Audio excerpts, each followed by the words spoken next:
My name is Antara. And I'm George. And this is Boris. Yes. And today we'll be teaching you about the skull and cranial nerves.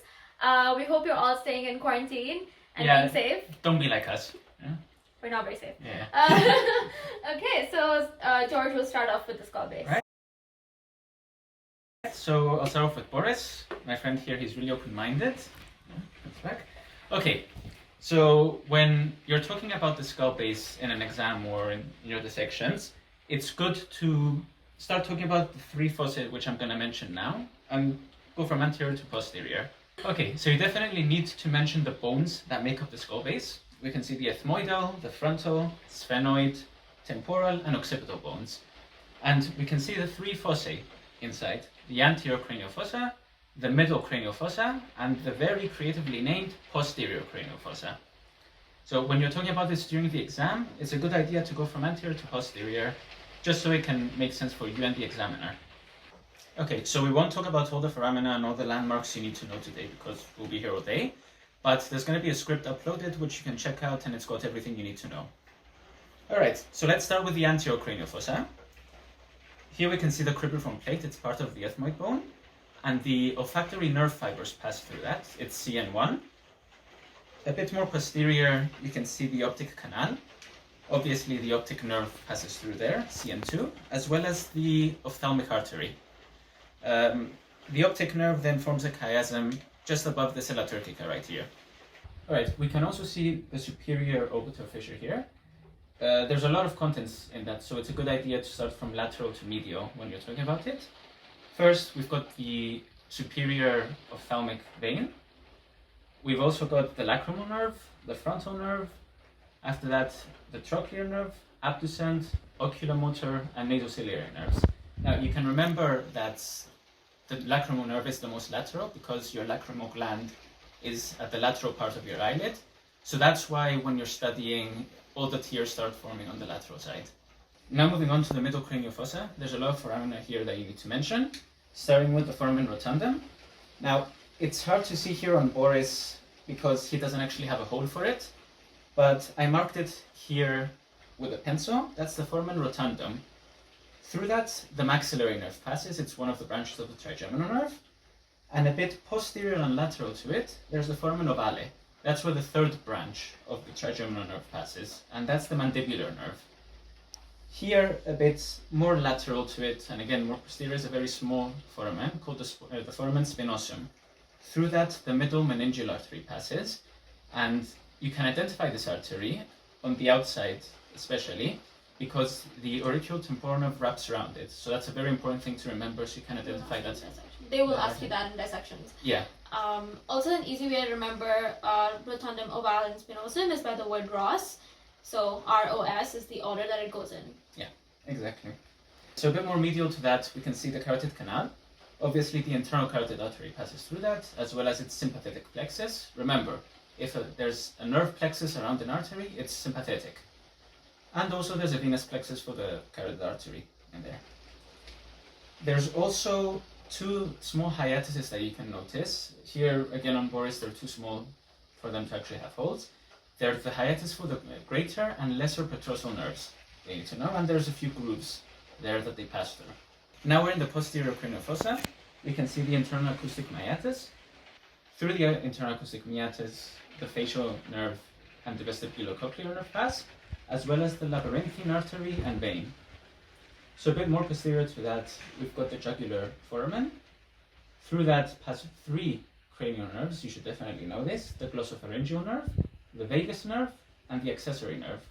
But also the inferior petrosal sinus drains through that, as well as the sigmoid sinus and the posterior meningeal artery.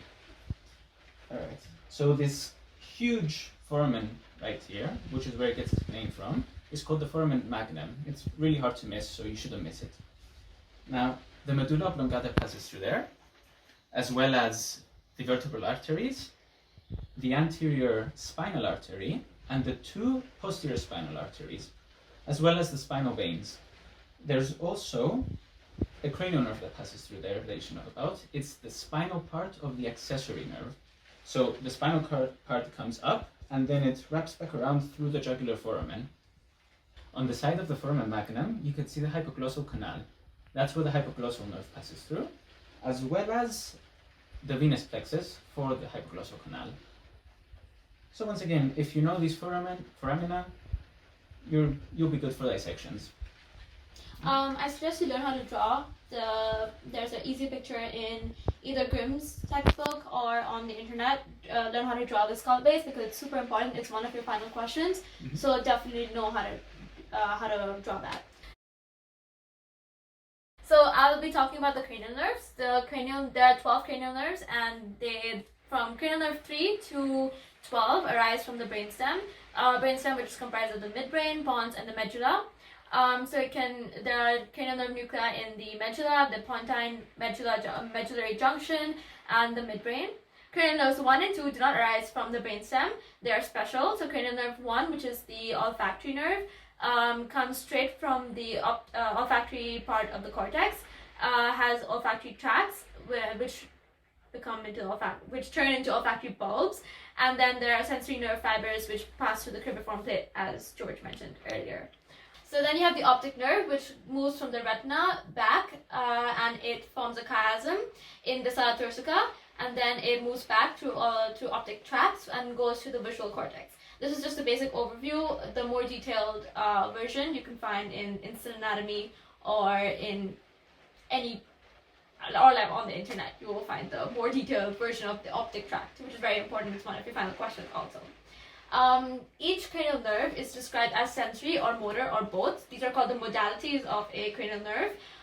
They can transmit 7 types of information. There are 3 which are unique to cranial nerves. You have the SSA, SVA, and SVE. SSA is the special sensory afferent. SVE is the special visceral efferent, and SVA is the special visceral afferent. First, you have GSA, which is general sensory afferent. It receives sensory information from the skin, the skeletal muscles, and joints. Then you have the GVA, which is general visceral afferent, which receives sensory information from the viscera. Then you have the SSA, which is special sensory afferent, which we mentioned was unique to the cranial nerves, which receives sensory information from the retina, and the cochlear and vestibular apparatus. Then you have the SVA, which is special visceral afferent, which receives sensory information from the endodermal nose and from the tongue. Then you have the GSE, which is general sensory efferent, which provides motor innervation to skeletal muscles. Number 6 is GVE, which is general visceral efferent, which provides secretomotor function to the smooth muscle and glands. Then you have the last one, which is SVE, which is special visceral efferent, which provides motor innervation to skeletal muscles of the pharyngeal arches. So now talking about the cranial nerves, there's a very easy mnemonic to remember all the cranial nerves. It's OOO, to touch and feel. To touch and feel vaginas. Gosh, vaginas are hot. Obviously, it's not a mnemonic if it's not dirty in med school. So it is olfactory, optic. So OOO stands for olfactory, optic, and oculomotor. To touch is trochlear, trigeminal, and feel is abducens, facial. Vaginas would be vestibulocochlear. Gosh would be glossopharyngeal. Vagina again would be the vagus, and are hot would be accessory, and the hypoglossal nerve. So starting with 1, olfactory and optic we already mentioned earlier. I just want to mention that they are both sensory. They both have sensory nerve fibers, and it is for smell and vision respectively. Third, moving on to the oculomotor nerve. Before that, so olfactory and optic, you can see in Instant Anatomy they have a really good overview of where the tracts move and what they look like. These would be great if you could draw them in the final exam because they're very easy, self-explanatory. They won't ask you many questions if you do. So here you can see the olfactory bulb with the cribriform plate and the nerve fibers passing through, and the olfactory tracts moving back medial and lateral. Below you have the optic nerve, which moves back from the optic canal, which is joined to the retina, the ectodermal retina, and moves back. This is the optic chiasm, the lateral, and then goes to the nucleus, which is the lateral geniculate body, and then moves back to the visual cortex in the brain, in the occipital part of the brain. Oculomotor nerve, which is cranial nerve 3, has motor nerve fibers, which are GSE and GBE fibers. They innervate the extraocular muscle and the muscle which elevates the eyelid. You can see a better picture in anatomy here. There you go. So you can see the nucleus and the nucleus it goes to, and all the branches that it has in the extraocular muscle. Very important. Learn all the diagrams in instant anatomy for the cranial nerves are super important, and I suggest you learn them. Okay, then you have cranial nerve number 4, which is the trochlear nerve, which is motor as well, has GSE fibers, and it innervates the superior oblique muscle, which is here. So you have the superior, innervating superior oblique, and moves behind to the superior orbital fissure, and then goes to the trochlear nucleus. Okay. Yeah. Then you have the cranial nerve number 5, which is the trigeminal nerve, which has both sensory and motor nerve fibers.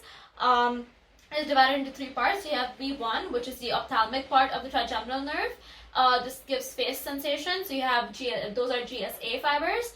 Then you have V2, which is maxillary branch, which is also for face sensation and has GSA fibers. And then you have the third part, which is the mandibular, which is GSA and SVE fibers. Okay, and then the picture. Yep, so this is the trigeminal. It is really big, but it's super important. You can just practice it by drawing it over and over again. Now, cranial nerve number 6, you have the abducens nerve, which is which has motor nerve fibers, the GSE fibers, and it innervates the lateral rectus muscle of the extraocular muscles. Where's the trigeminal? And also trigeminal. There we have abducens nerve. It is pretty easy to learn the path of the abducens nerve. So it innervates the lateral rectus, moves back to the superior orbital fissure, and goes to the nucleus of abducens. So cranial nerve number 7, which is the facial nerve, has both sensory and motor nerve fibers. You have GSA, SVA, GSE, and GVE and SVE nerve fibers. It innervates the muscles of the facial expression and the stapedius muscle, and it gives the taste sensation to the anterior 2/3 of the tongue. And it also innervates the tear and salivary ducts. An easy way to remember the branches of the facial nerve is by using your hand, which is like that. Yeah. So you have the temporal branch, the zygomatic branch, the buccal branch, the mandibular branch, and the cervical branch of the facial nerve. And there's another picture from instant anatomy to learn. Okay, cranial nerve number 8, which is the vestibulocochlear nerve. It's a sensory nerve, has SSA fibers, which is one of the 3 unique fibers going to the cranial nerves. It does 2 things: balance and hearing. Balance from the vestibular part and hearing from the cochlear part. And there it is. Also a very easy picture.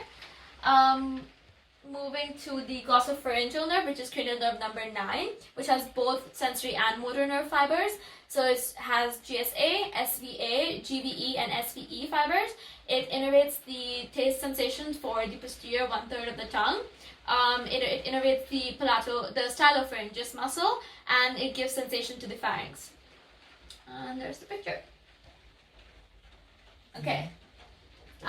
Cranial nerve number 10, vagus. So vagus is a very, very important nerve. It innervates a lot of things. So this picture is super important.